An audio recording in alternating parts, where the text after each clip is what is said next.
Buenas noches, queridos hermanos, los que están aquí presencialmente y también varios hermanos que están estudiando de manera virtual, algunos hermanos en Arequipa. Muchos saludos al pastor Luis Huerta en Arequipa, a, a su papá, el hermano River Huerta y algunos otros que siguen este estudio por medio de internet. Muchos saludos a ellos. Eh, Estamos en la clase número 8, cómo estudiar la Biblia, clase número 8. Seguimos un poco todavía con la segunda regla del estudio bíblico, que se refiere a quién está escrito el pasaje que estudiamos, ¿no? Puede ser a judíos, puede ser a gentiles o a la iglesia de Dios. Y si tenemos tiempo, entraremos a la tercera regla, que se refiere al tiempo, en qué tiempo está escrito. Ahora también quiero presentarles de paso algo valiosísimo, es este libro muy voluminoso, que en realidad es la Biblia en sus idiomas originales, se llama The Interlinear Bible. Está la Biblia en el original, en el hebreo, está en el alfabeto hebreo. Bueno, yo no sé leer el alfabeto hebreo, yo no he estudiado ni hebreo, tampoco griego, pero sí está hecho este libro para cualquier persona que no sea pues experto en los idiomas originales. ¿Por qué? Porque la facilidad es que está el Antiguo Testamento en el hebreo que fue escrito. El original, el texto masorético, es el original exacto en idioma hebreo. Y debajo de cada palabra hebrea está la traducción exacta, pero en inglés. Claro, eso es una desventaja, ¿no? Porque me parece que no se puede conseguir esto en castellano, pero por lo menos en inglés. Y si sabemos inglés, ahí sí, el texto hebreo y debajo del texto hebreo, cada palabra está traducida con mucha exactitud, de manera literal.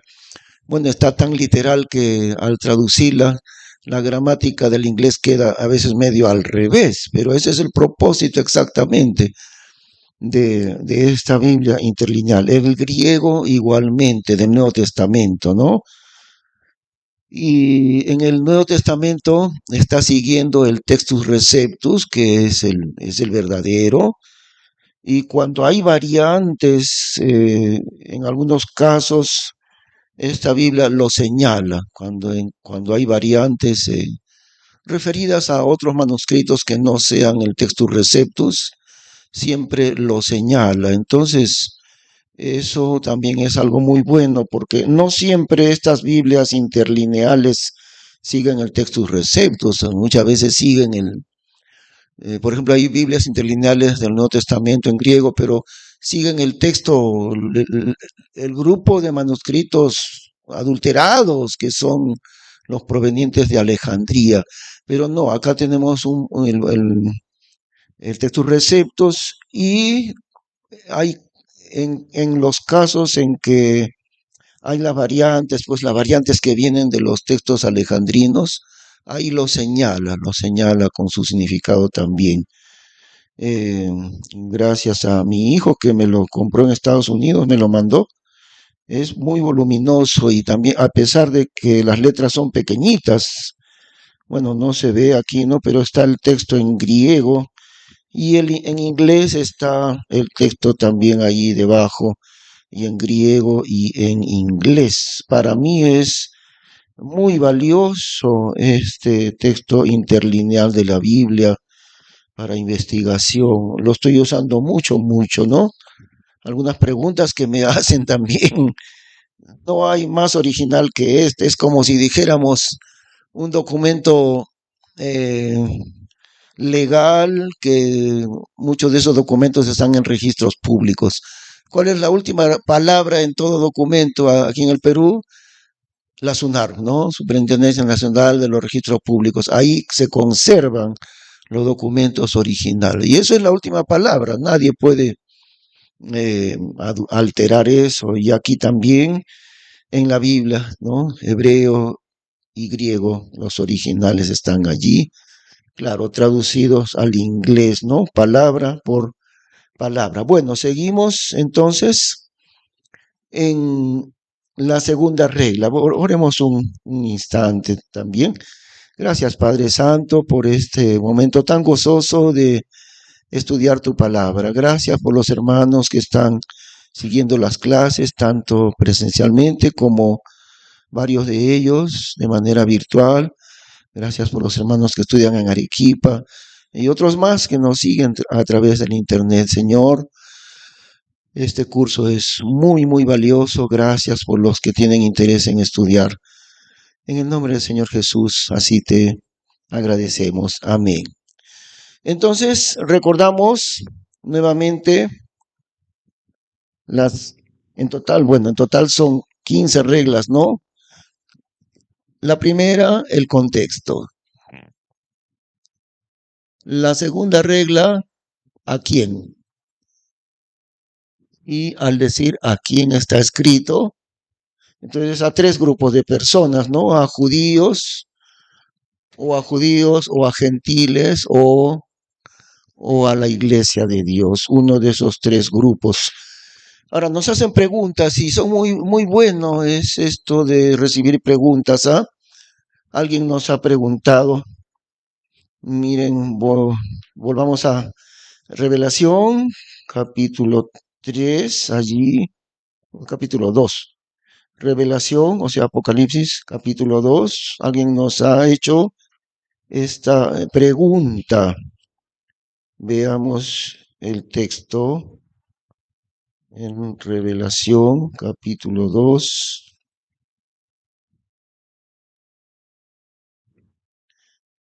Dice así, en el capítulo 2, versículo 9. Yo sé tus obras y tu tribulación y tu pobreza, pero tú eres rico. Y sé la blasfemia de los que se dicen ser judíos y no lo son, sino que son la sinagoga de Satanás. Algo muy fuerte le llama Dios sinagoga de Satanás. Y esto se repite aún en el capítulo 3, versículo 9. Capítulo 3, verso 9. He aquí yo doy de la sinagoga de Satanás los que se dicen ser judíos y no lo son, mas mienten. He aquí yo los constreñiré a que vengan y adoren delante de tus pies y sepan que yo te he amado. Muy bien, pero en referencia también a ese mismo tema, vamos a ver otro versículo que está en Romanos 2, justamente sobre los judíos y la blasfemia de atribuirse lo que es de los judíos. Romanos capítulo 2.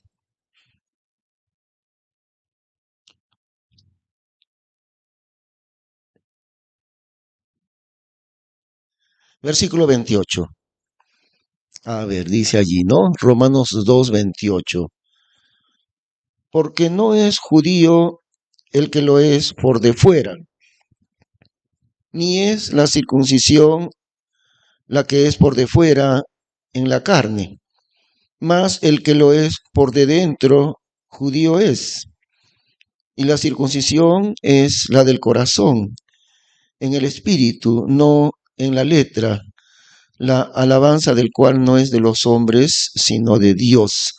Entonces este versículo nos habla de quién es un judío verdadero. No es judío verdadero el que lo es por afuera, sino el que es en el corazón, la circuncisión del corazón. Ese es un verdadero judío. Y es cierto, ¿no? Ya hemos visto cómo en el libro de Gálatas, ya lo vimos, como en Gálatas dice que Abraham tuvo dos hijos, el hijo de la sierva y el hijo de la libre, o sea, de su esposa, ¿no? Y entonces ahí dice que el hijo de la sierva, o sea, Ismael, hijo de la egipcia con Abraham, representa a la raza de Israel actualmente, esclavos de la ley, incrédulos en Cristo. Entonces Ismael, el hijo de la esclava, representa a ellos, al Israel actual en su incredulidad. Y el Isaac, el hijo verdadero, el hijo de la promesa de Dios, nos representa a nosotros, a la iglesia. ¿Eh? Ya hemos visto eso. Pero quisiera que noten algo, y en relación también a la pregunta que alguien nos ha hecho sobre este punto, el tema de la diferencia entre Israel y la iglesia lo enfoca Dios de diferentes ángulos. Lo enfoca Dios de diferentes ángulos. Entonces, en el libro de Gálatas, como vimos antes, el Israel de la sangre, el pueblo judío de sangre, pero que son incrédulos, están representados por Ismael, el hijo de la carne, ¿no? De Abraham. No fue el hijo de la promesa, solamente el hijo de la carne. Entonces Ismael los representa a ellos, pero Isaac, el hijo verdadero, el hijo de su esposa, representa a la iglesia. ¿Ok? Muy bien. Pero ahora recordemos cómo Dios enfoca la diferencia entre Israel y la iglesia de varios ángulos diferentes. De varios ángulos diferentes. ¿Por qué? ¿Acuerdan que vimos en Romanos capítulo 11? Allí Dios dice que el Israel verdadero son ellos. Los judíos, el pueblo de Israel, son el Israel verdadero, el olivo verdadero, y que nosotros, los gentiles de la iglesia, hemos sido el olivo chusco, el olivo silvestre, injertados en el olivo verdadero. Y el olivo verdadero no somos nosotros, sino ellos, los de Israel. ¿Ve? Entonces, estamos viendo dos ángulos del mismo asunto, la diferencia entre Israel y la iglesia. Ahora, entonces, para entender mejor, enfoquemos lo que la misma Biblia nos enseña con tres símbolos que son tres árboles que representan a Israel. Sí, algunos ya se acuerdan, ¿no es cierto?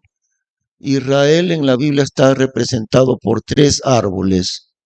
Uno es la higuera, otro es el olivo y otro es la vid, pero la vid inútil, siempre se le dice una vid estéril, una vid inútil, ¿no? Así. Entonces, para entender de cómo es que por un lado Dios dice no, los israelitas actuales están en incredulidad, están en esclavitud bajo la ley, y ellos son Ismael, el hijo de esclavitud. Y el hijo verdadero es Isaac, que es la iglesia. Eso dice Dios en su palabra. Pero por otro lado dice algo que parece contradecir a lo primero. ¿Qué cosa dice?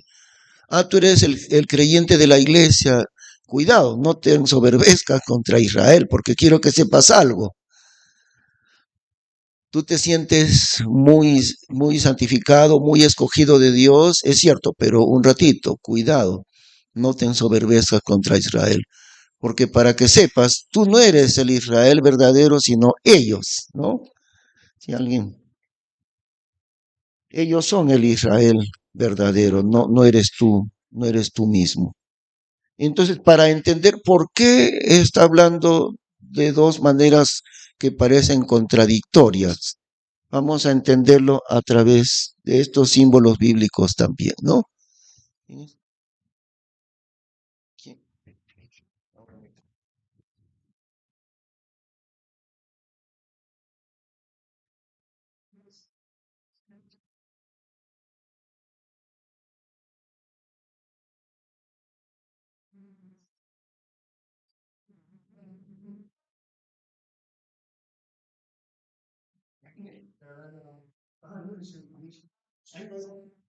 Iba a escuchar de no, Diego me avisó anticipadamente, ya que tenía un problema para llegar. Por eso le hemos hecho entrar, porque avisó que tenía problemas para llegar. Muy bien. Entonces, para entender esas dos explicaciones que nos hace Dios, en la de Apocalipsis, en la de Romanos, ¿no? Que parecen ser contradictorias, la misma Biblia nos explica eso que parece contradictorio, porque estos tres árboles representan a Israel. Y quiero decirles algo, que muchas veces los teólogos, la teología de los seminarios bíblicos, no saben, no entienden, han dejado en el olvido este aspecto de la simbología con la naturaleza que es en cuanto a Israel. No lo entienden. A mí me consta bastante bien que la teología no lo entiende, porque yo estudié cursos completos, pues, ¿no? De un seminario bíblico, y aparte de eso siempre me ha gustado investigar muchísimo. Cada lectura de estudio bíblico que llegaba a mis manos siempre la he examinado, y por eso a mí me sorprendió, me dejó pero sin habla las cosas que fui aprendiendo hace bastantes años en este mismo curso que ustedes estudian ahora, que la teología desconoce esta simbología. Está en la Biblia y no es difícil encontrarlo, está en la Biblia. Pero ese es el problema, los teólogos muchos se alejan de la Biblia, de la pureza y de la sencillez de la Biblia. Muy bien, tres árboles que simbolizan a Israel. La higuera como nación, el olivo espiritualmente hablando. Y ahí está la clave para entender, ¿ve?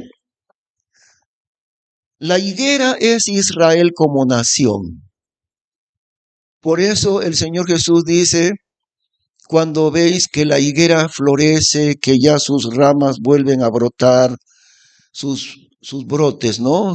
Vuelven para brotar, entonces el verano está cerca a las puertas, porque en el oriente la higuera en el invierno se despoja de todas las hojas, se caen las hojas, como muchos árboles, ¿no? Que le llaman de hojas caducas. En el invierno parece que se secó, no se ha muerto, sino que las hojas se han caído todititas. Pero cuando ya va llegando la primavera y el verano, entonces otra vez brotan las hojas, brotan las flores, etcétera. Y eso pasa con la higuera. Y el Señor Jesús lo dice, ¿no? Cuando veáis que la higuera brota y sus ramas están tiernas, dice Jesús, el verano está cerca a las puertas. ¿Cuál es la higuera? La nación de Israel, no en su sentido espiritual, sino en su sentido nacional. ¿Ve?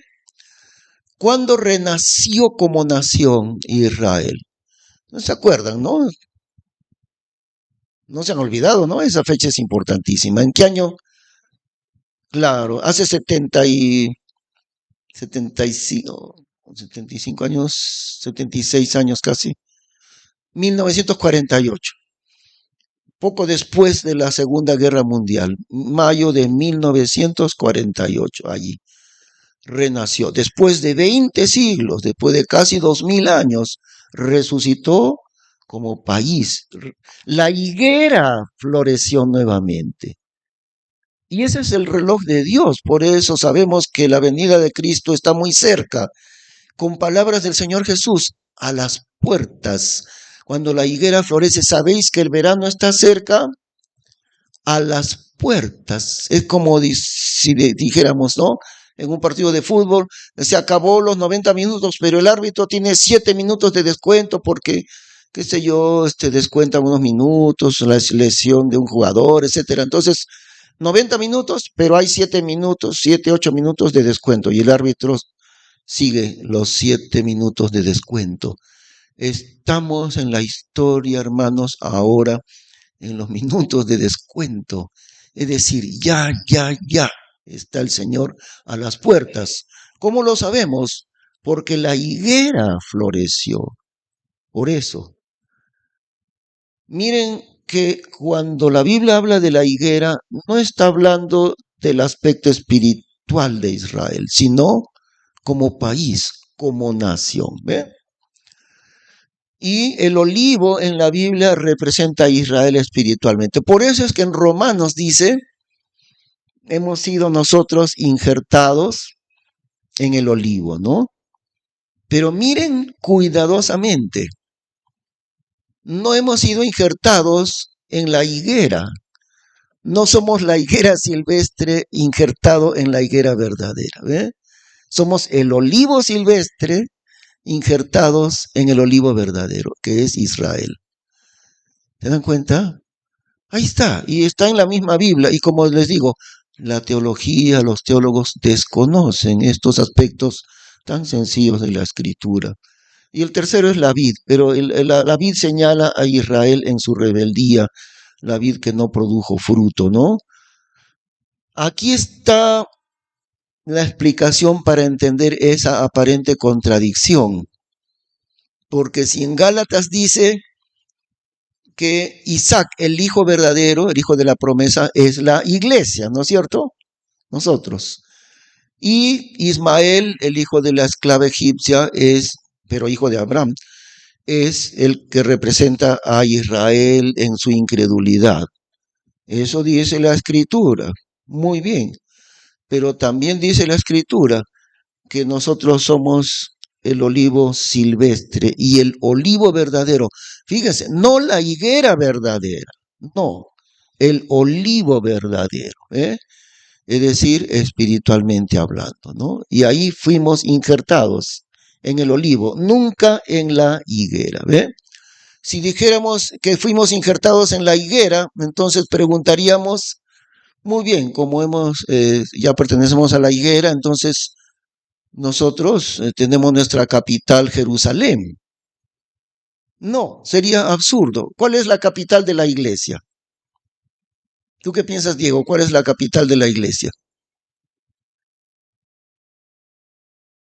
Claro, en ese sentido sí, la Jerusalén del cielo, ¿no? No, no la Jerusalén terrenal, porque la iglesia siempre su llamamiento es del cielo, no es de la tierra. Israel, su llamamiento es de la tierra, su vocación, sus recompensas, etcétera. Todo siempre Israel tiene que ver con lo que es terrenal. Bendiciones terrenales, ¿se acuerdan? Deuteronomio 28. La iglesia no. La iglesia tiene bendiciones celestiales.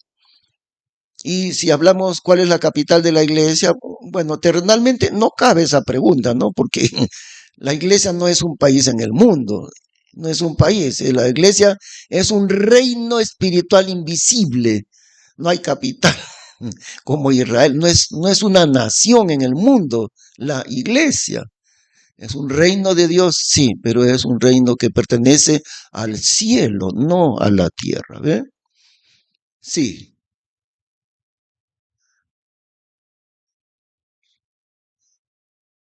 ajá, sí. Pero claro, mira la diferencia, porque cuando habla de Israel siempre le llama la vida inútil, ¿no? Cristo es la vida verdadera, por eso dice yo soy la vida verdadera, ¿no? Israel es también la vida, pero es una vida inútil, ¿ve? Siempre está acompañado por esta palabra, la vida estéril, la vida que no lleva fruto, eso es Israel. Es decir, Israel en su rebeldía, la vid señala a Israel dentro de su rebeldía. Ah, sí, hasta ahora, sí. Miren cómo Dios es tan sabio, ¿no? Como, por ejemplo, ¿por qué eso hay cuatro evangelios? Uno lo enfoca, son la misma persona, Cristo Jesús.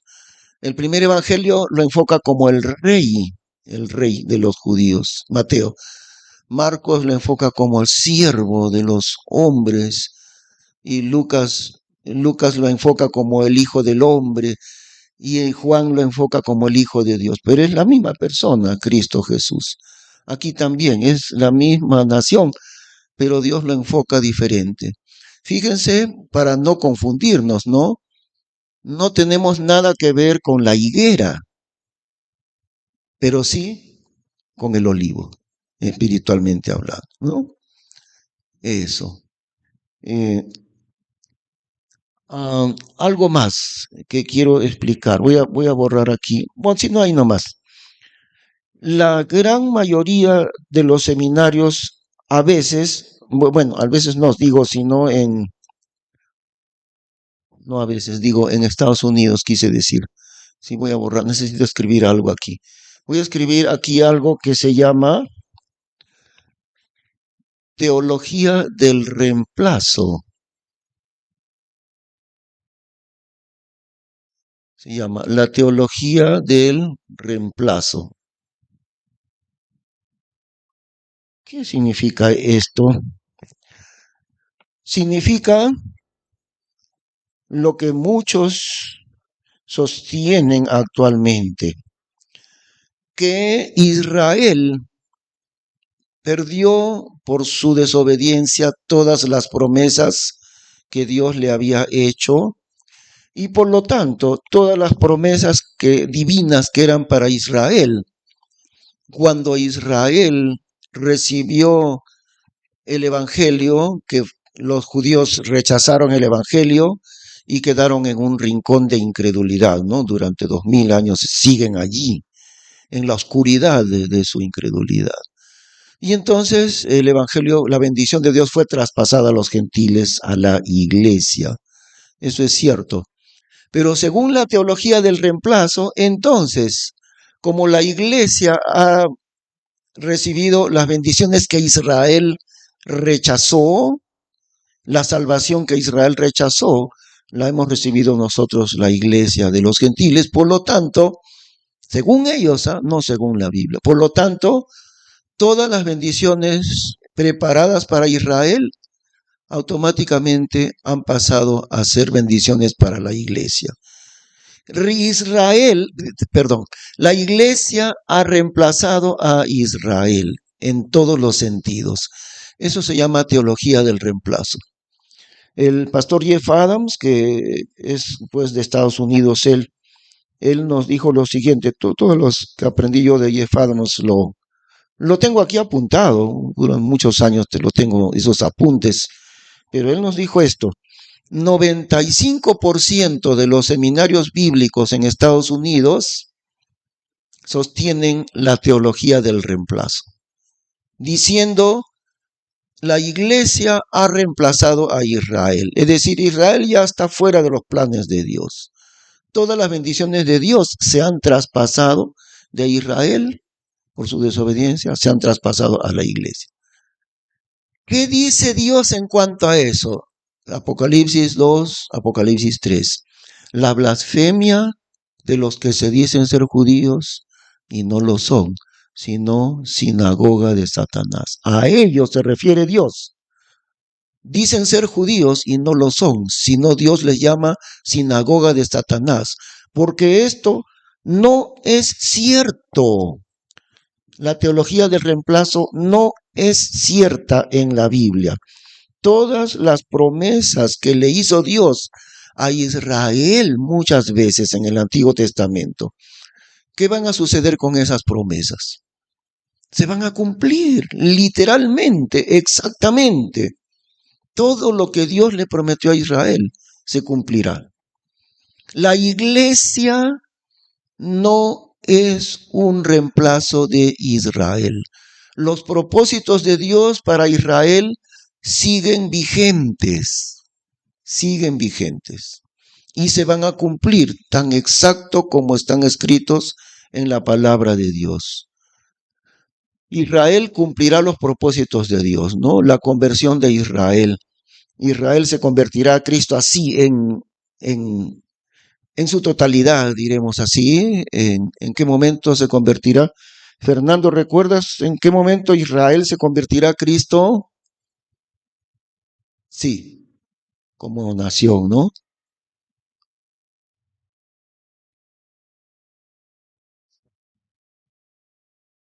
Sí, claro, ¿no? Las 12 tribus se van a restaurar, claro, en la tribulación. A ver, ¿quién recuerda? ¿En qué momento Israel se convertirá a Cristo? Ah, claro, después del arrebatamiento. Con mayor exactitud, a ver. porque después del arrebatamiento son 7 años de tribulación. Pero ¿en qué momento Israel se convertirá? Al final de la tribulación, en realidad el último día de la tribulación. ¿Qué sucederá? Las naciones, ahí está en Zacarías, ¿no? Y en otros libros, en Revelación también está. Las naciones del mundo, los ejércitos, millones de los ejércitos del anticristo, se reunirán alrededor de Jerusalén con el propósito de, como siempre han dicho, y lo dicen hasta ahora, de aniquilar de la faz de la tierra, borrar de la faz de la tierra hasta el último judío. Irán lo dice como país, oficialmente lo dice, y las Naciones Unidas se quedan boca callada ante esa declaración de Irán actualmente. Irán ha dicho oficialmente que uno de sus propósitos principales es la destrucción de la faz de la tierra de todo Israel. Imagínense. Sí, ambas cosas, para destruir a los, principalmente es por el odio a los judíos, principalmente. Y claro, también quieren apoderarse de su territorio, pero en realidad lo que más les importa no es tanto su territorio, sino matarlos a todos los judíos, desaparecerlos de la faz de la tierra. Ahora miren, ese intento viene de Satanás. ¿Por qué? Porque Satanás sabe que ellos van a reinar en el futuro. La Biblia dice que Israel será cabeza de las naciones.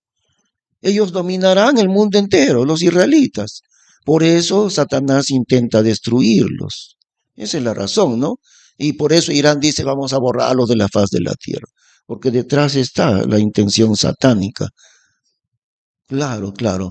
Pero al final de la tribulación, al final de los 7 años, habiéndose reunido los ejércitos mundiales del anticristo para aniquilar a Israel, allí, en ese día que se llama en la Biblia el día de Jehová, el gran día, aquel día, en ese día, cuando estén a punto de ser aniquilados, todos ellos verán al Señor Jesús descender, así como los ángeles le dijeron, ¿no? Varones israelitas, ¿por qué están mirando al cielo? Este mismo Jesús que ha sido tomado de vosotros al cielo, de la misma manera, y vendrá, así igual como lo habéis visto. Desapareció en las nubes y le vieron desaparecer. Igualito, en medio de las nubes lo verán descender. Todo Israel lo verá descender al Señor Jesús para salvarlos de una muerte segura, a todos ellos, millones de ellos. Cuando ellos vean al Señor Jesús bajar del cielo para salvarlos de la muerte, por fin, después de 2000 años, sus ojos se abrirán y dirán, este es nuestro Salvador. Siempre lo ha sido y nosotros lo hemos aborrecido y lo hemos crucificado y hemos sido incrédulos con nuestro propio Mesías. Por fin, no se convertirán judíos, se convertirán los millones de judíos que estarán allí cuando vean al Señor Jesús bajar al mundo para salvarlos, ¿no? Mientras tanto, sí, perdón, no, nunca va a ser una sola. La iglesia es una, Israel es otro.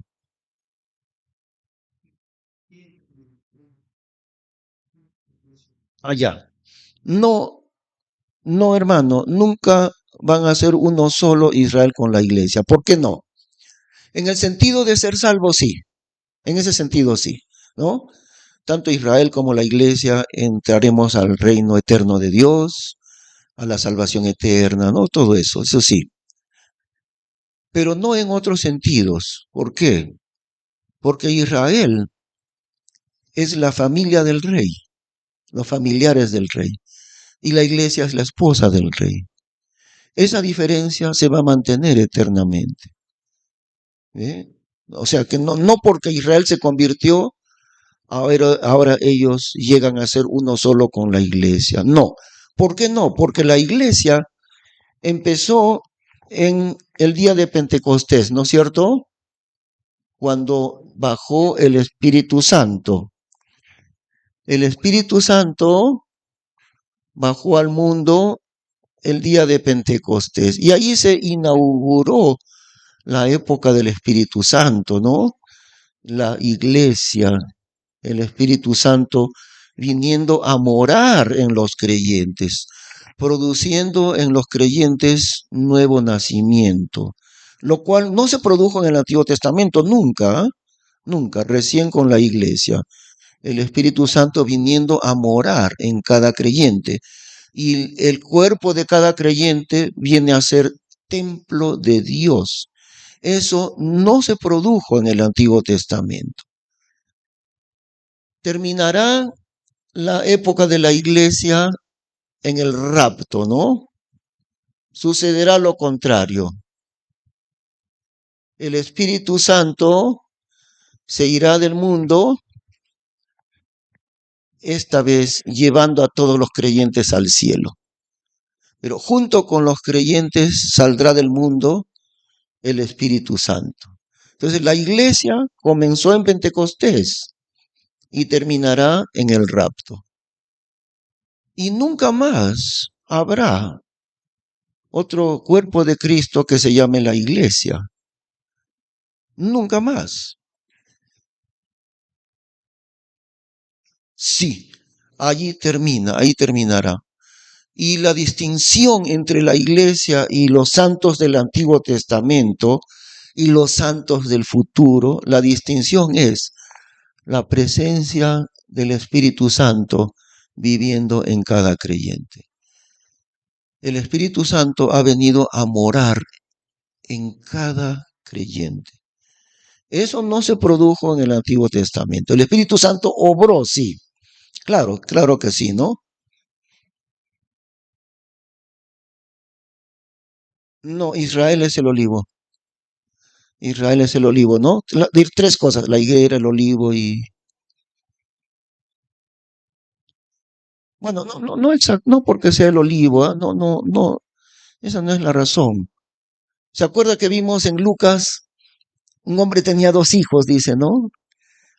Ese hombre, claro, representa a Dios el Padre, teniendo dos hijos. El mayor de ellos, ¿ah? Sí, pero el mayor es Israel, el hijo mayor, el hijo pródigo. Sí, y el hijo menor es la iglesia. Sí, claro, Cristo, ¿no? El hijo mayor es Israel, el hijo menor es la iglesia. Entonces, los israelitas se convertirán a su Salvador, a Cristo, no aquí, porque esta es toda la época de la iglesia, ¿no?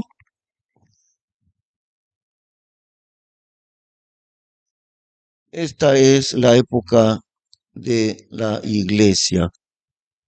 Pero veamos un detalle.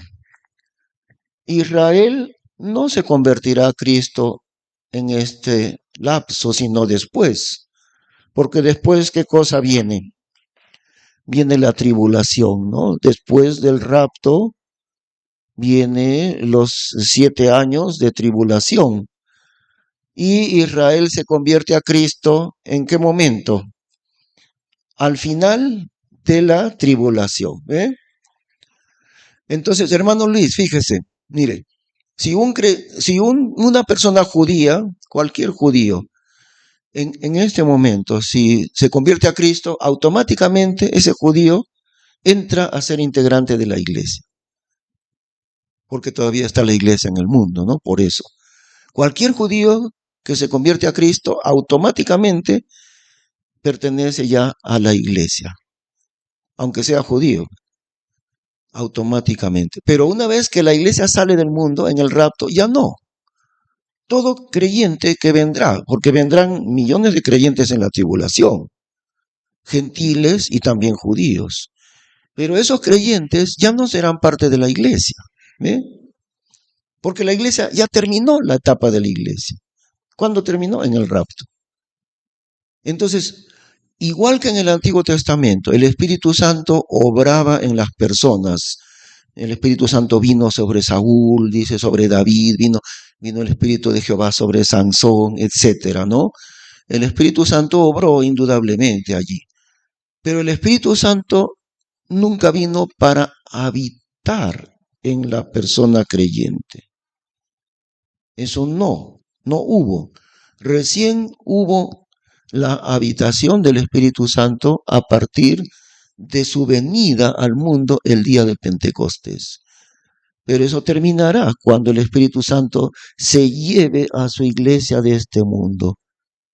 Y ya no habrá más integrantes de la iglesia. ¿Habrá personas salvas? Sí. Millones y millones, sí.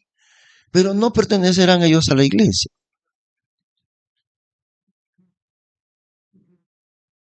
Sí, habló Jehová.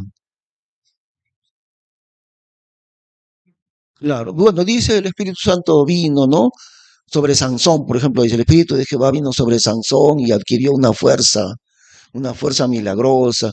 El Espíritu de Jehová vino sobre Saúl y Saúl adquirió valentía para la batalla, ¿no? Numerosas ocasiones dice el Espíritu de Dios vino sobre esta persona, pero no para morar en la persona, no para que la persona nazca de nuevo, ¿ve?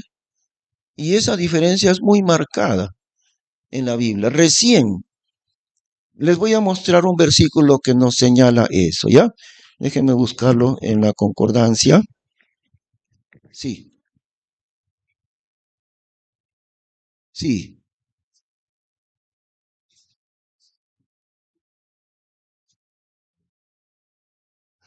ya. Ahorita vamos a contestar esa pregunta, ¿ya? Déjenme buscar en la concordancia.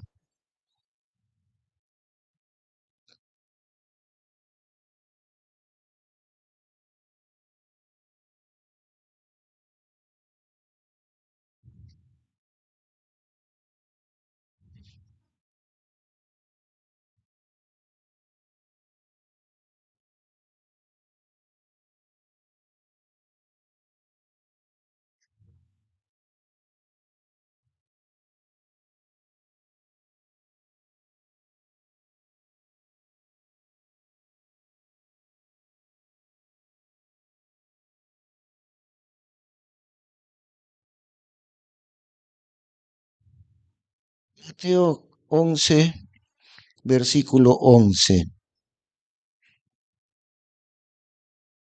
Mateo 11, 11.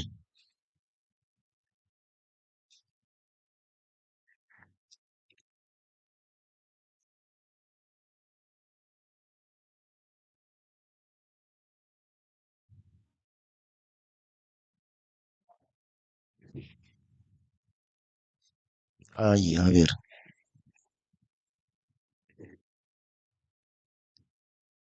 Versículo 7. Es el testimonio de Jesús sobre Juan el Bautista. 11:7. Idos ellos, comenzó Jesús a decir de Juan a las multitudes: ¿qué salisteis a ver al desierto? ¿Una caña que es meneada del viento? ¿O qué salisteis a ver? ¿Un hombre vestido de ropas delicadas? He aquí, los que traen ropas delicadas en las casas de los reyes están. ¿O qué salisteis a ver? ¿Profeta? Ciertamente os digo, y más que profeta, porque este es de quien está escrito: He aquí yo envío mi mensajero delante de tu faz, que aparejará tu camino delante de ti. De cierto os digo, que no se levantó entre los que nacen de mujeres otro mayor que Juan el Bautista, mas el que es muy pequeño en el reino de los cielos, mayor es que él. Fíjense cómo Jesús dice, entre los que nacen de mujeres. Y esta palabra no es aplicada en la iglesia. Los integrantes, los creyentes de la iglesia, nacemos del Espíritu Santo. Y claro, también de mujeres, ¿no? Pero Jesús está diciendo de Juan, no entre los nacidos de nuevo. Es decir, está diciendo entre los santos del Antiguo Testamento. ¿Y cómo le llama Jesús a los santos del Antiguo Testamento? Los que nacen de mujeres. ¿Ve? Y entre los que, de ciertos digo, que no se levantó entre los que nacen de mujeres otro mayor que Juan el Bautista. incluyendo a Juan, porque él pertenece al Antiguo Testamento todavía, ¿no? Recordemos que él murió en medio del ministerio de Jesús, Herodes lo mató, ¿no? Entonces él siguió perteneciendo siempre al Antiguo Testamento, el último profeta en realidad, y el Señor testifica de él entre los que nacen de mujeres. Pero cuando viene Nicodemo, Jesús le dice, si no naces de nuevo, tienes que nacer de nuevo. Y tienes que nacer del Espíritu Santo. Ahora, los santos del Antiguo Testamento son llamados así, los nacidos de mujeres. Entre los que nacen de mujeres, no se levantó otro mayor que Juan el Bautista. Ahora, otra cosa más que corrobora más, el que es muy pequeño en el reino de los cielos, mayores que él. ¿Por qué? El más pequeño en la iglesia es mayor que Juan el Bautista. ¿Por qué? Porque es nacido del Espíritu Santo. Por eso. ¿Eh? Cualquier creyente de la iglesia, por más pequeño que sea, porque dice, el que es muy pequeño en el reino de los cielos, entonces, por más pequeño que sea este creyente, lo supera a Juan. ¿En qué sentido? En el sentido de que tiene el Espíritu Santo. En ese sentido, ¿no? Y otra cosa que para ayudarte a comprender, hermano Beto, vayamos de nuevo a Cantares, capítulo 8, capítulo 6, creo que es.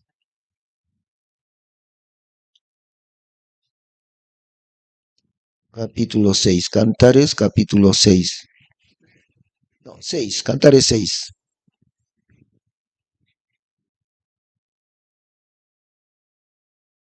El capítulo 6 es un diálogo entre Cristo y la iglesia. Bueno, ya sabemos, ¿no? La primera aplicación es literal, es histórica. La primera aplicación es referida al esposo y la esposa, de en cualquier matrimonio, a los esposos. Pero la segunda aplicación es Cristo con la iglesia, que es la segunda aplicación es doctrinal, ¿no? Entonces ahí está Cristo con su iglesia. Capítulo 6 es un diálogo entre Cristo y la iglesia. Versículo 8. El Señor Jesús está diciendo de ella, de su iglesia. 60 son las reinas y 80 las concubinas, y las doncellas 50. Mas una es la paloma mía, la perfecta mía, única es a su madre, escogida a la que la engendró. Viéronla las hijas y llamaronla bienaventurada. Las reinas y las concubinas la alabaron. Recuerdan que habíamos explicado anteriormente esto, ¿no? ¿Alguien recuerda?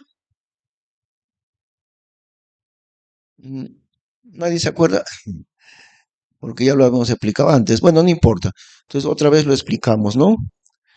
Aquí es un cuadro espiritual hermoso y sumamente asombroso. Y vuelvo a decir, los teólogos no saben nada de estos cuadros espirituales. Ustedes tienen el enorme privilegio de aprender algo que ni los teólogos conocen. ¿Por qué no lo conocen? ¿Saben por qué no conocen los teólogos la Biblia? Por la soberbia de su conocimiento. Porque el Señor Jesús dice que para conocer la profundidad de su palabra hay que venir con la actitud tan sencilla como la de un niño. Y los teólogos no vienen a la Biblia así, vienen llenos de la soberbia del conocimiento. Y eso les impide entender en profundidad la palabra de Dios. Esto que les voy a explicar ahorita, los teólogos lo desconocen del todo, del todo. ¿Qué está diciendo acá? Versículo 8. 60 son las reinas y 80 las concubinas y las doncellas 50.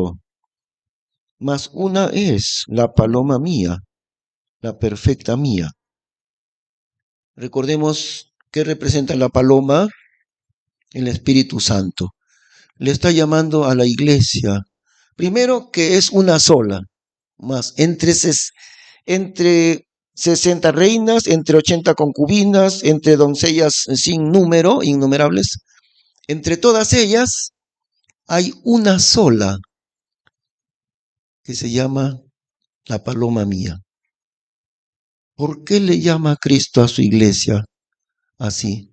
Porque es la única, la iglesia, que es morada del Espíritu Santo. Las demás no. Una sola es la paloma mía.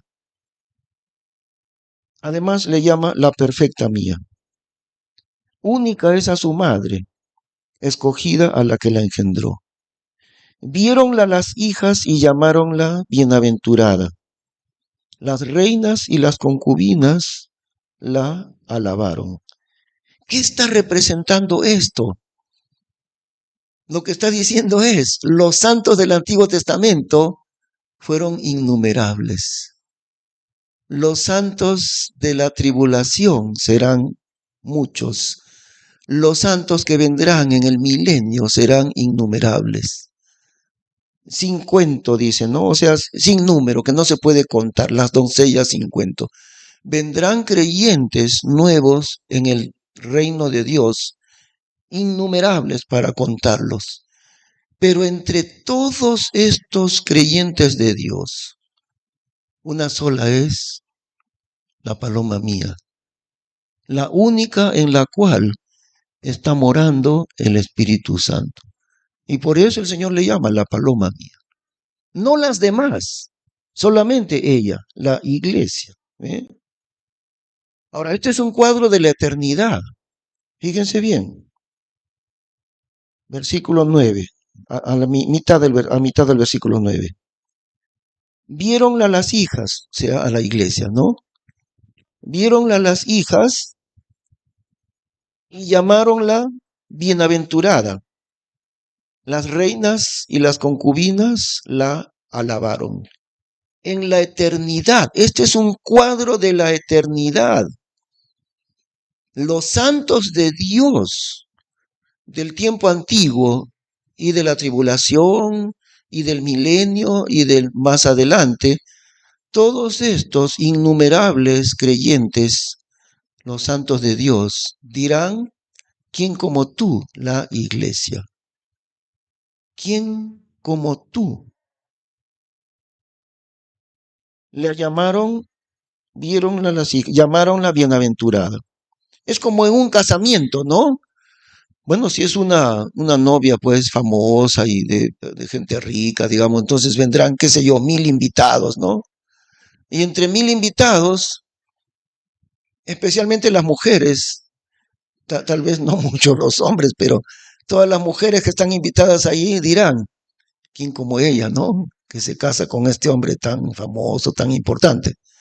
Y eso es la eternidad, los santos de todos los tiempos, los santos de Dios, dirán de la iglesia, ¿quién como ella?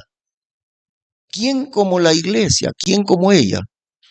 Porque es la única que se casa con el Salvador, es la única esposa del Hijo de Dios. Y eso es eterno, ese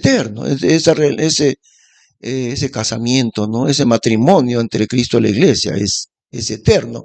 Y por eso todos los santos de Dios, innumerables, dirán, ¿quién como ella? También versículo 10 sigue diciendo, ¿quién es esta? O sea, la iglesia, ¿no? ¿Quién es esta que se muestra como el alba, hermosa como la luna? Ahí está, por eso decimos que la iglesia es la luna, ¿ve? Hermoso como la luna, hermosa como, ilustre como el sol, es decir, refleja al sol, ¿no? Ilustre como el sol, espantosa como banderas de ejércitos. Cosas increíbles, hermanos, que la gran mayoría de los creyentes no lo saben, no lo comprenden. Y los pastores tampoco lo comprenden, ¿no? Pero estas son las cosas tan grandes que forman parte del cuadro eterno de Dios. Por eso hablamos, se dan cuenta, hemos hablado varias veces, el contexto general de la Biblia, ¿no? Tan importante. El tema general de la Biblia es esto.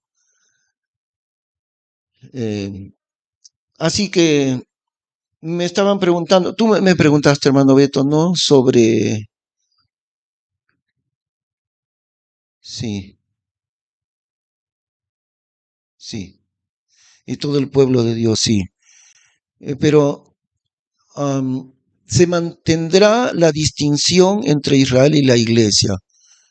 Israel, primero que su llamamiento siempre tiene que ver con lo terrenal, con la tierra, y también con lo material, en el caso de Israel.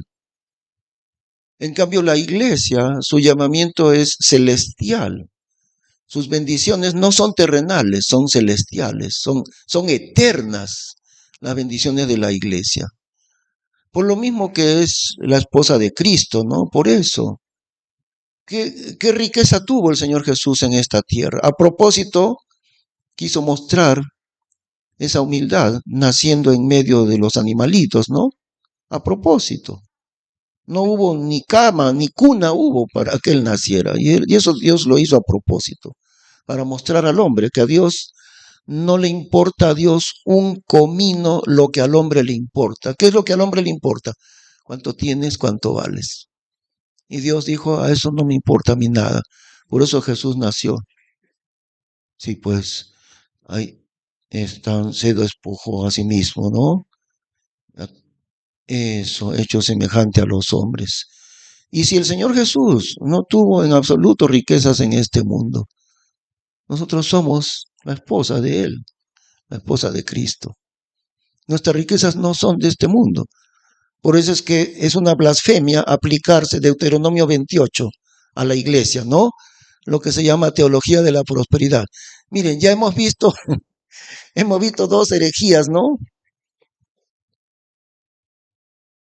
Una herejía, ¿cómo se llama? ¿Teología de qué? ¿No se acuerdan ahorita? Ya sí. Primero, la teología del reemplazo. ¿Qué significa la teología del reemplazo? Ah, ah, sí. Pero ¿qué quiere decir? Pues, ¿cómo que la teología del reemplazo? ¿Qué quiere decir? ¿Qué quiere decir que aquí dicen ellos? Que la iglesia ha reemplazado a Israel. Y eso no es cierto. Israel cumplirá los propósitos divinos exactamente como Dios le prometió. Y eso será en el futuro, claro, no ahora, ¿no? Y la iglesia tiene otros propósitos diferentes, ¿no? Es la esposa de Cristo. Israel no es la esposa de Cristo. Israel es la familia de Cristo, los familiares. Por eso, no, usted hermano preguntaba, ¿no? Entonces quiere decir que cuando Israel se convierta, seremos uno solo. Mire, si los millones de judíos se convierten el día de hoy, se convirtieran hoy, allí sí. Si se convirtieron 8 millones de judíos el día de hoy, todos ellos automáticamente serán integrantes de la iglesia, allí sí. Pero no se convertirán ahora, se convertirán cuando ya la iglesia terminó. Ya no hay más iglesia. Ningún creyente que se convierta al Señor ya no va a ser integrante de la iglesia. Serán salvos, tendrán vida eterna, serán el pueblo de Dios, pero no son integrantes de la iglesia. ¿Ve? Eso. Entonces es tan importante entender esa diferencia. Ah, bueno, la teología del reemplazo es una herejía. Dicen que la iglesia ha reemplazado a Israel, lo cual es una mentira. Y como les dije, el hermano Jeff Adams nos explicó, 95% de los seminarios bíblicos en Estados Unidos sostienen la teología del reemplazo. Miren cómo está el campo evangélico tan desviado. Bueno, yo he vivido en Estados Unidos unos cuantos años nomás, pero el pastor Jeff Adams es nativo de allí, ¿no? Y entonces él nos dijo, el 95% de los seminarios bíblicos en Estados Unidos, seminarios evangélicos, sostienen esta herejía que se llama teología del reemplazo, enseñando que Israel ya no cuenta en los planes de Dios. Israel ha sido reemplazado por la iglesia. Y eso no es cierto. La otra teología de la prosperidad, ¿no? ¿Qué enseña la teología de la prosperidad? Diego, ¿tú qué dices? ¿Cuál es la enseñanza de la teología de la prosperidad?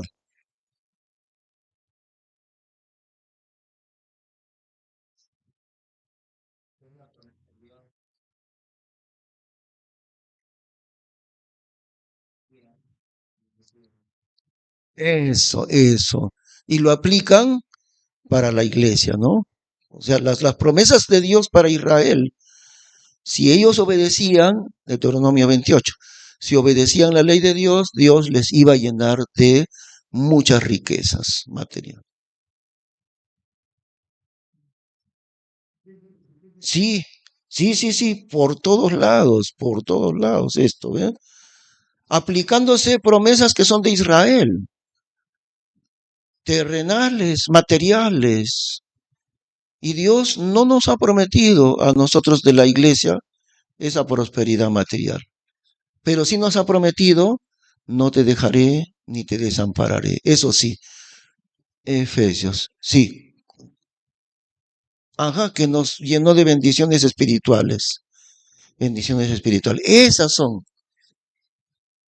Ah, sí, algo similar dice a ver, veamos, Efesios, capítulo 1,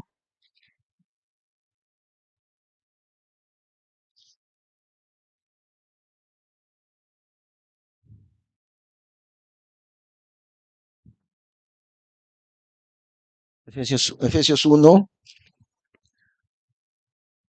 ya, versículo 3. Bendito sea el Dios y Padre de nuestro Señor Jesucristo, el cual nos ha bendecido con toda bendición espiritual en bienes celestiales en Cristo. En bienes celestiales, sí, sí. Ajá, en bienes celestiales. A ver, veamos qué dice la interlineal. Ahí es donde acudimos a la interlineal, que es el original del hebreo y del griego.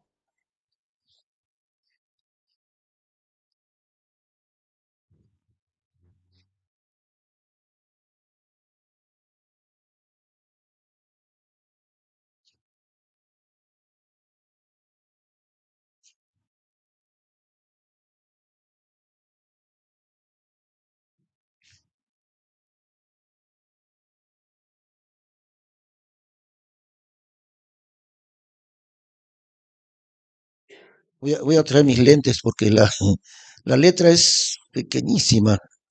Si no, no cabe, es muy voluminoso.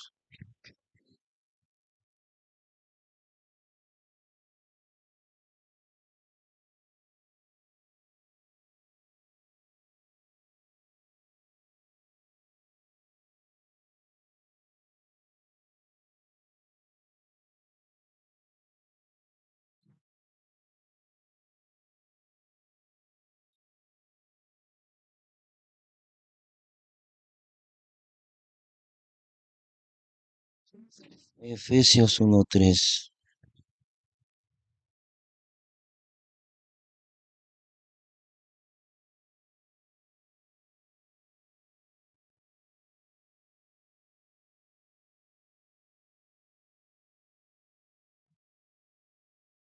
Bueno, lo que dice Efesios 1:3 el Nuevo Testamento, en la Biblia interlineal, ¿no? Dice así. Blessed is the God and Father of our Lord Jesus Christ, who blessed us with every spiritual blessing in the heavenlies with Christ. Heavenlies, dice, en lo celeste, más o menos así del inglés, ¿no? En lo celeste. Nos ha bendecido con toda bendición espiritual en lo celeste, en lo celestial. Y por eso aquí dice con bienes celestiales, en otras versiones dice lugares celestiales. Y en la interlineal dice heavenly. Heaven es cielos, heaven. Ah,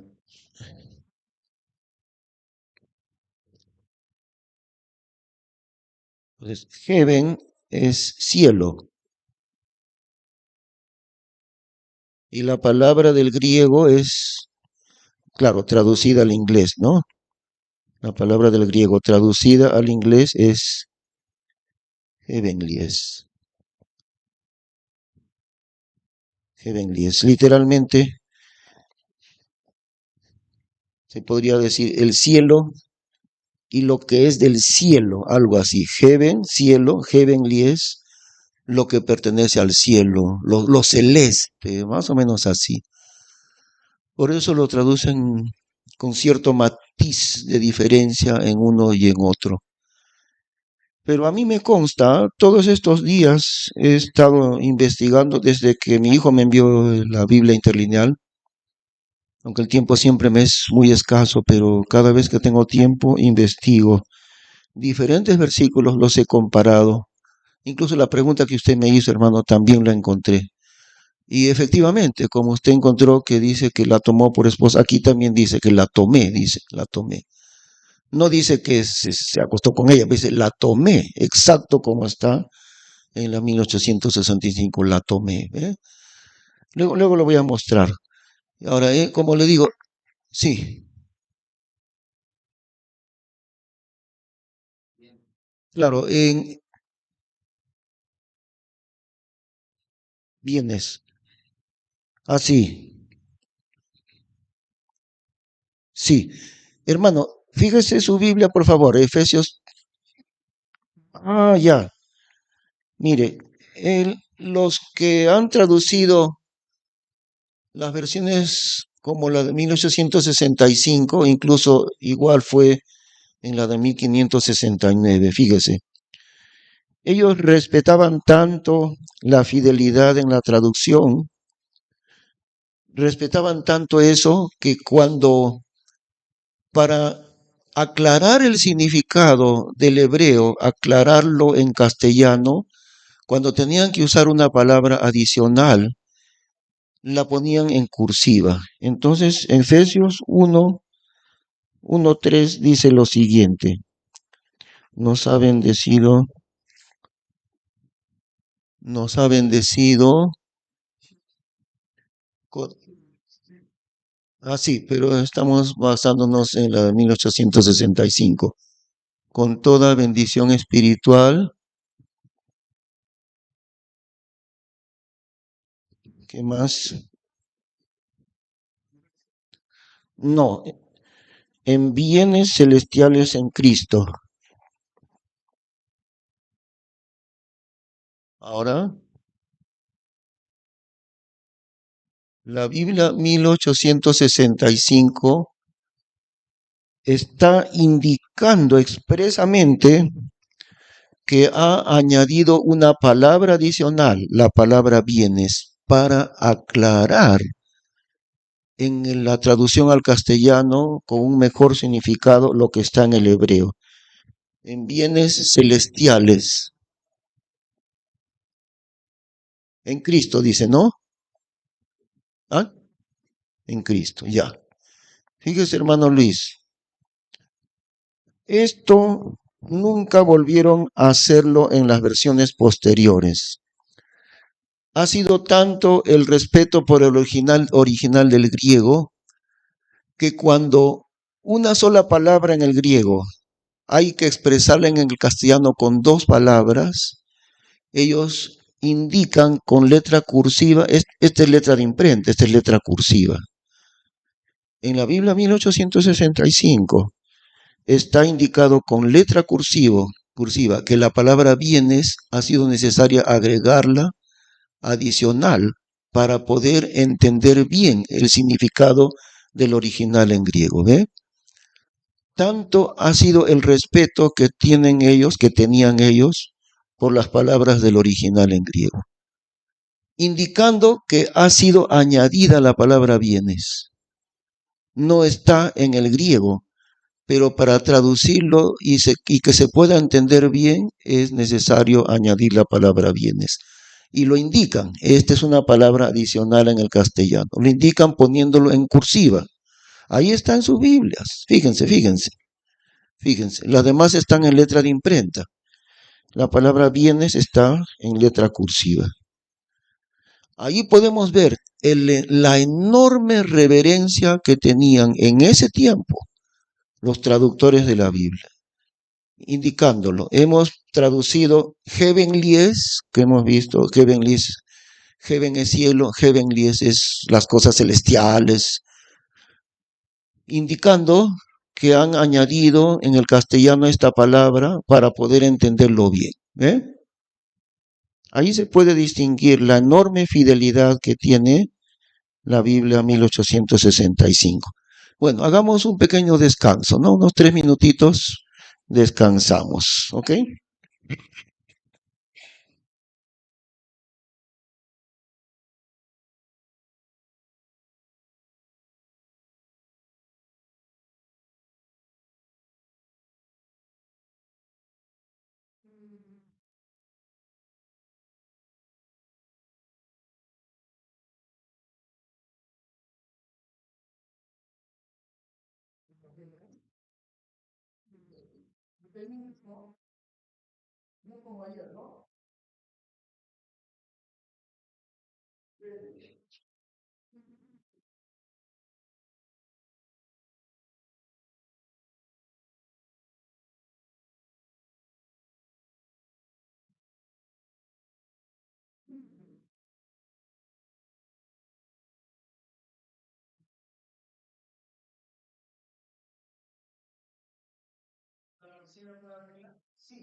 Ah, sí, algunas se llenan de... Sí, pues yo no sabía y lo dejé así, no, nada. Uy, sí. No sabía nada. ¿Sabes qué se hace algo en la ventilación? Ah. Hay una figurita que muestra, que da una figurita de parabrisas y el aire que entra en el parabrisas.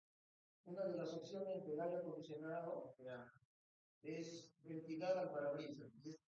Debajo del parabrisas hay unas aberturas para que entre aire caliente. Ah, eso lo limpia. También necesita esa y pues, lo que sea frío, para abrirlo también meten agua. Sí. Yo no sabía cómo hacerlo con trapo. Por afuera. Ah, por el trapo. Sí. Eso es muy bueno. Sí. No, sí, yo no tengo. Sí. Sí.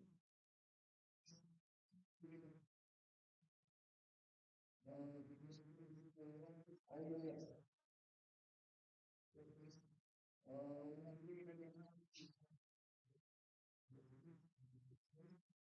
Ah, sí. Bueno, eso es un ¿verdad? Sí, eso lo tenemos. Seguimos. Seguimos.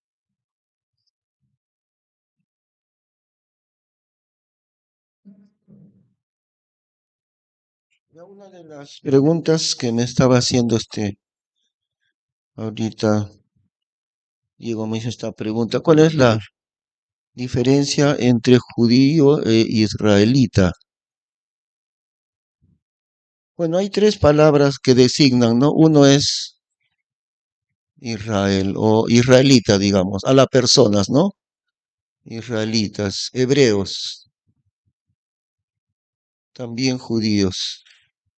Pero con el término judíos, no, esto no es de la regla, no, sino es, porque la regla dice tres clases de personas, ¿no? Judíos, gentiles y la iglesia. Pero no, este es en referencia a los israelitas mismos. Se puede decirles israelitas, también hebreos, también judíos, pero con la palabra judío hay una diferencia, porque judío significa integrante de la tribu de Judá. Ahí está la diferencia, ¿ve?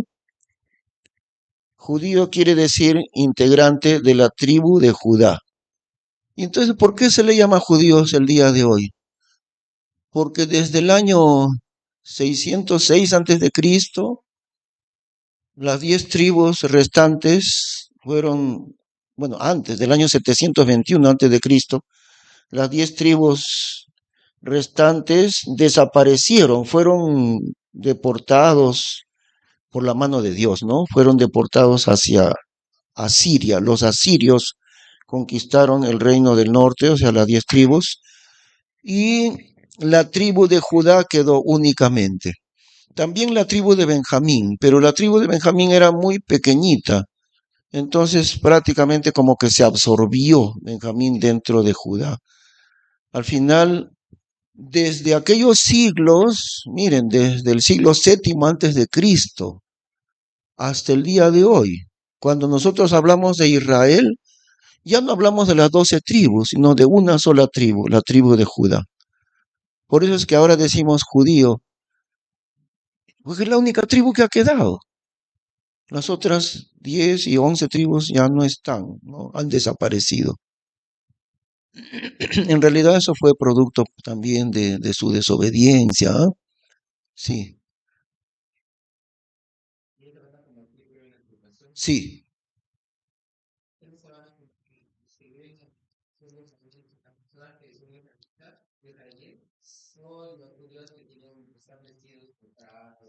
Todos, incluso las 10, 12 tribus, porque ahorita solamente está ellos 2000 años, más de 2000 años, ¿ah?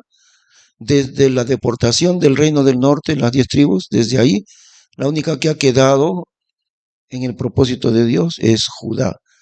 Y al decir judío estamos diciendo los de la tribu de Judá. Pero cuando se conviertan a Cristo, en realidad ya ya no será solo Judá. En el tiempo de la tribulación habrá Dios restaurado las 12 tribus. No sabemos cómo, pero es muy claro en Apocalipsis que se habrán restaurado las 12 tribus. No solamente la única como es hoy en día Judá, ¿no? Pero al decir judío estamos diciendo solamente la tribu de Judá. ¿Cómo restaurará Dios las 12 tribus? Bueno, Dios es poderoso, ¿no? Dios es poderoso. Actualmente las 10 tribus están desaparecidas desde el año 721 antes de Cristo, que los asirios invadieron el reino del norte, esas 10 tribus desde allí. Nunca más volvieron a su tierra, ni se sabe a dónde fueron a parar. Por eso se dice las 10 tribus perdidas de Israel. Y cómo Dios sabe cómo lo hará, ¿no? Se van a restaurar en el tiempo de la tribulación. Así, de los 144,000, solamente 12,000 son de Judá, 12,000 son judíos. El resto de cada tribu, 12,000 de esta tribu, 12,000 de esta tribu, 12,000 de esta tribu. Ahí se ve claramente, Dios ha de restaurar la nación entera como fue originalmente las 12 tribus, ¿no? Pero Dios lo hará pues milagrosamente. Ahora, hay otra pregunta que me hizo llegar una hermana también en estos días. Bien interesante también esta pregunta.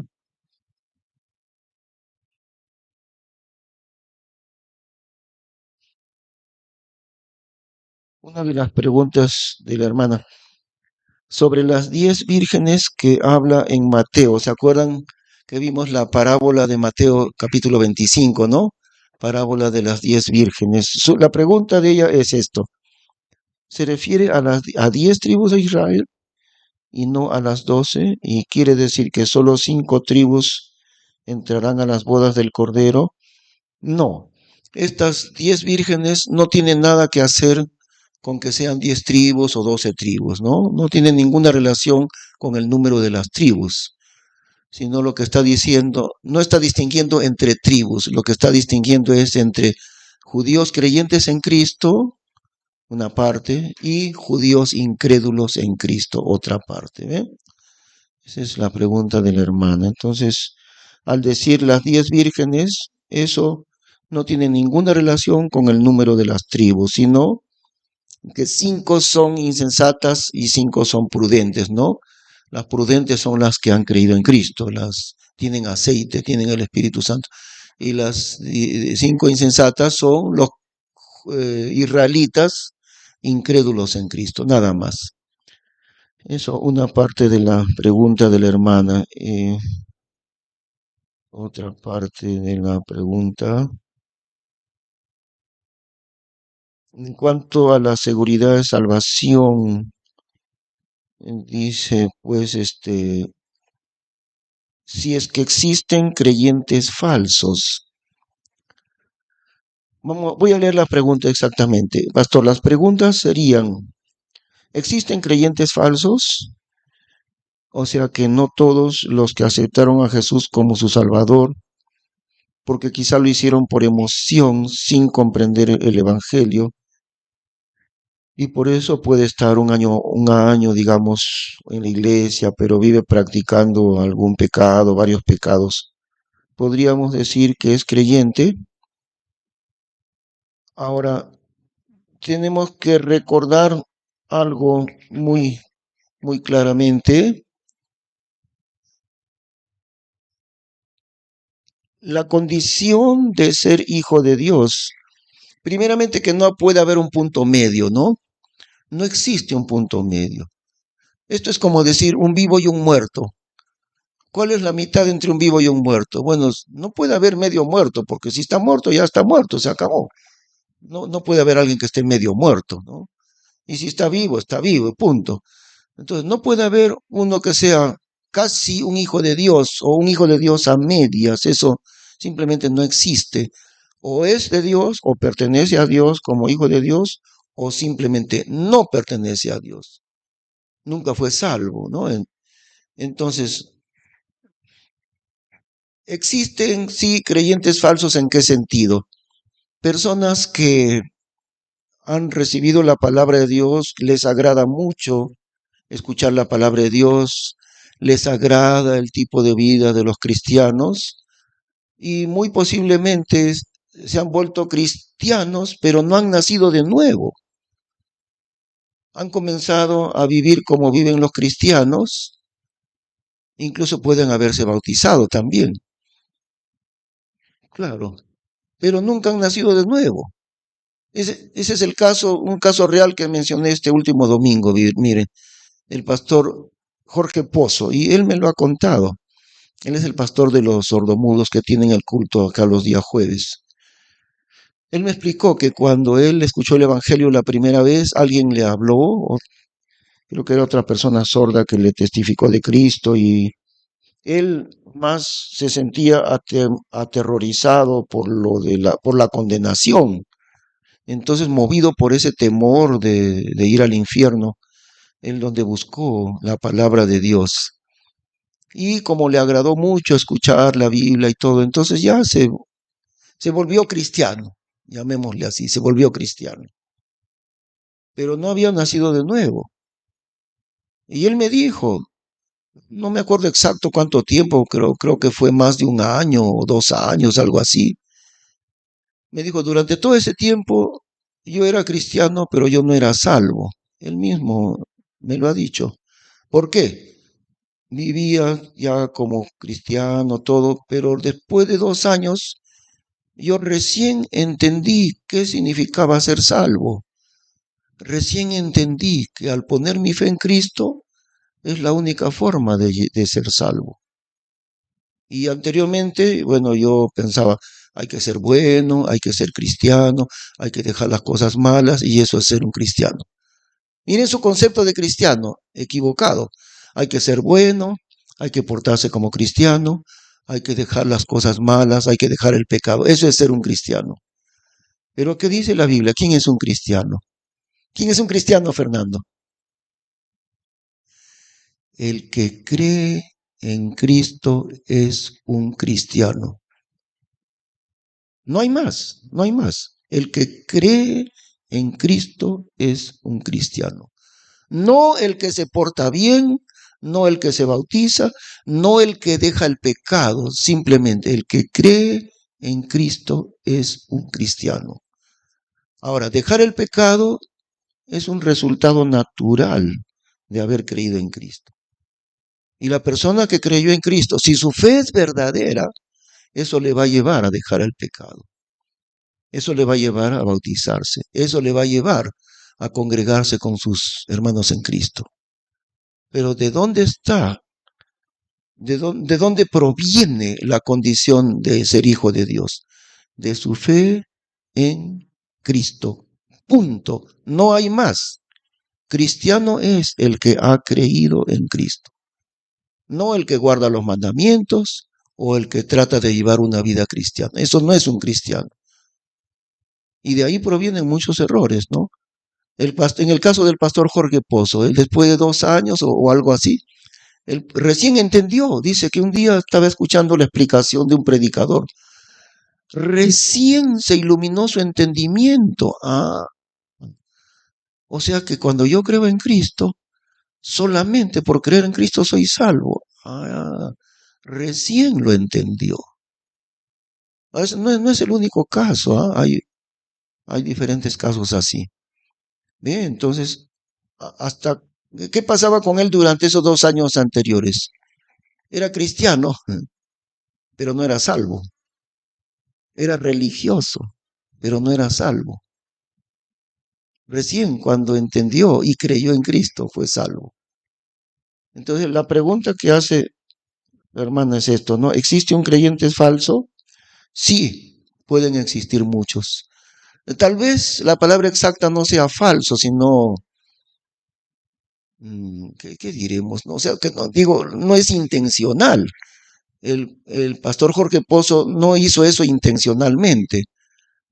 Vino a la iglesia, comenzó a congregarse, no sé si se bautizó, creo que sí se bautizó, y se congregaba y vivía ahora ya no la vida de pecado de antes. Era todo un cristiano, entre comillas, pero no era salvo. Después de un tiempo recién entendió, para ser salvo hay que creer en Cristo. Y yo no me daba cuenta de eso, ¿no? ¿Cuál era su pensamiento? Hay que portarse bien, hay que dejar las cosas malas, hay que venir a la iglesia, hay que ofrendar. Todos los que están equivocados y llevan una religión falsa piensan así, siempre. Siempre piensan, ¿quién es un cristiano? Un cristiano es el que va a la iglesia, el que ya no vive en las cosas del pecado, el que lee la Biblia, el que ora, etcétera. Ese es un cristiano. No, eso no dice la Biblia. El Señor Jesús que dice, de cierto os digo, que el que cree en mí tiene vida eterna. El Señor Jesús dice que el que se congrega cada domingo, el que guarda los mandamientos de la ley de Dios, tiene vida eterna. Ni menciona el Señor esas cosas. De cierto os digo, que el que cree en mí tiene vida eterna. Sin las obras de la ley. Entonces sí pueden existir creyentes falsos, ¿no? Posiblemente, muy posiblemente por ignorar, no, no decimos que intencionalmente, pero ignorando la forma de ser salvos, con muy buena intención de ser cristianos, pero igual aún están en la condenación, nunca han sido salvos, porque están pensando que la salvación depende de sus buenas obras, y nadie puede ser salvo por medio de las buenas obras, ¿no? Entonces sí pueden existir creyentes falsos, sí,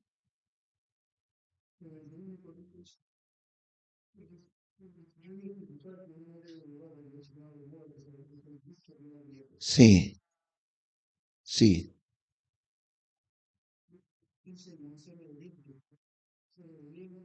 claro.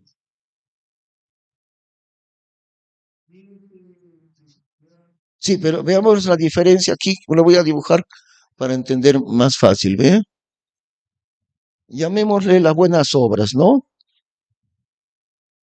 Por un lado, la fe. Y claro, es la fe en Cristo, ¿no? No, no hay otra, ¿no? La fe en Cristo.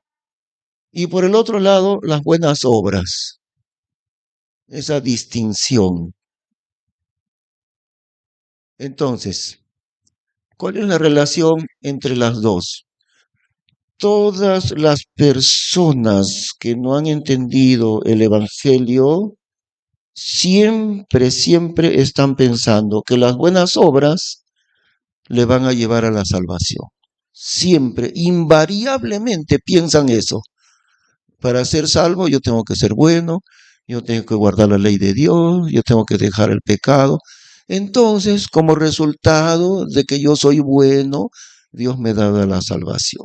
Siempre piensan así. Pero ¿qué dice la Biblia? Lo que me da la salvación es la fe. Sin las buenas obras, sin las buenas obras, solamente la fe. Eso es lo que me da la salvación. Ahora, ¿qué pasa con las buenas obras? Son un resultado de la fe.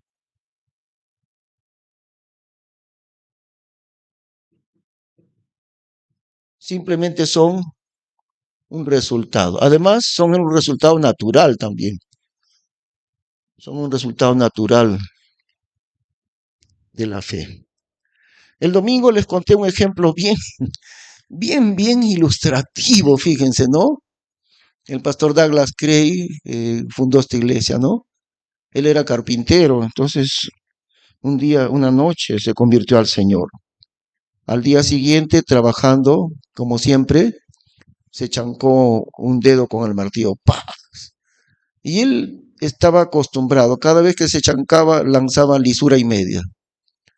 Y ese día, cuando se chancó, él se asombró, porque de su boca automáticamente salían un montón de lisuras, pero ese día se chancó.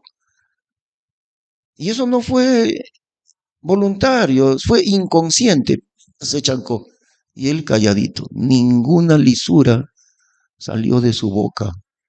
¿Qué había pasado? Él se asombró. ¿Qué me ha pasado? Dios me ha cambiado, porque ya no salen lisuras de mi boca. Eso es. Las buenas obras son un resultado natural de la fe.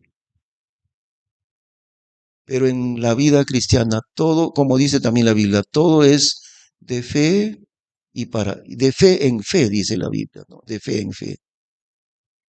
Las buenas obras son un resultado, no son, no son el motor de la salvación, son una consecuencia de la persona que ya se ha salvado. Simplemente son una consecuencia, nada más.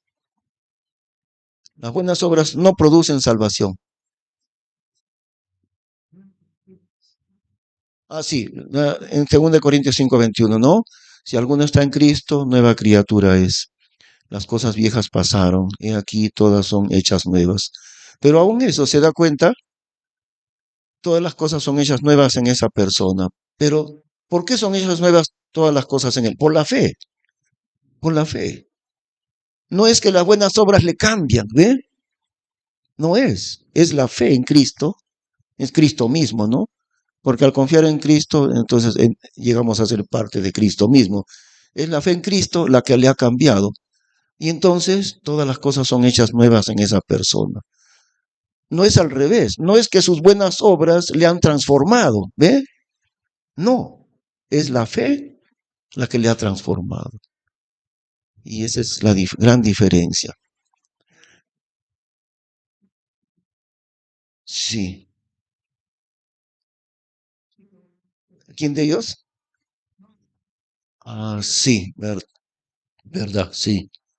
Verdad, es cierto, sí, sí, sí, es cierto. Sí. ¿Quién me contó un testimonio así, quién ha sido? No recuerdo. Alguien acá en la iglesia me dijo, su familia se dio cuenta del cambio en su vida. Se portaba bien terrible, pero la misma familia se dio cuenta, has cambiado mucho, ¿no? Así tiene que ser. Lo que produce el cambio en la vida es la fe. No, no es al revés. No son las buenas obras las que ni pueden tampoco transformarme. Por más que haga buenas obras, yo no voy a cambiar. Mi corazón sigue sucio mi corazón, por más buenas obras que yo haga. Es la fe en Cristo la que me transforma y como resultado natural. Es una ilustración muy buena, miren. Un cordero le gusta estar limpio, ¿no? La oveja no le gusta lanzarse al barro. Al que le gusta lanzarse al barro, ¿quién es? Al chancho. El chancho le gusta bañarse en el lodo todo cochino ahí. ¿Por qué le gusta al chancho el barro? Porque el chancho es chancho. Ahora, si lo bañan bien y lo perfuman y le ponen unos adornitos, su campanita al chancho, ¿dejará de gustarle el barro? No, siempre le gusta el barro y apenas ve el barro, ¡pras! Está bien bañadito, pero ¡juá! Se va a lanzar a bañarse en todo ese barro sucio. Sí, pues también, ¿no? Sí, igual, sí. En cambio la oveja no, ¿no? La oveja es oveja y no. Ahora, si el chancho cambia y le ponen un corazón de oveja, ahí sí, ¿no?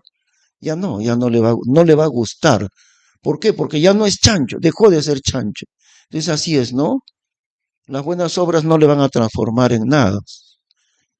Lo que le va a transformar es la fe en Cristo. Hermano, nos hemos pasado ya 10 minutos de la clase. Hoy sí, sí, sí, pues.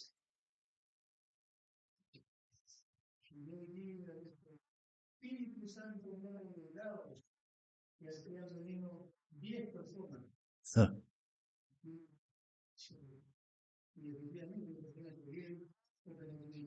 sí. Mm.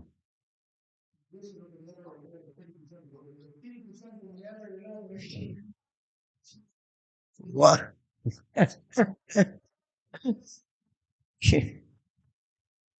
Ah, s- sí, sí, sí, sí, sí, sí. Guau. Ay, ay, ay. Qué cosa, ¿no? Guau. La teología de la prosperidad, sí, sí, sí, es terrible. Pero acuérdense también la teología del reemplazo, ¿no? ¿Qué es la teología del reemplazo, Fernando?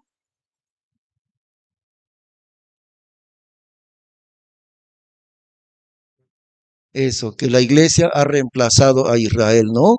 Y eso no es cierto, no es cierto. Israel seguirá con los propósitos de Dios, aunque ahorita están en incredulidad, pero Dios tiene su momento para ellos y todas las bendiciones de Israel se cumplirán en su reino. Bueno, terminemos entonces, hermanos. Vamos a orar. Gracias, Padre Santo, por esta clase tan interesante, por tu palabra tan interesante, tan profunda, tan maravillosa, tan incomprensible dentro de su grandeza, como está escrito en ella, Señor, cosas que ojo no vio, ni oído oyó, ni han subido en corazón de hombre, son las que Dios ha preparado para los que le aman. Gracias, Padre Santo, en el nombre del Señor Jesús. Amén. Muy bien.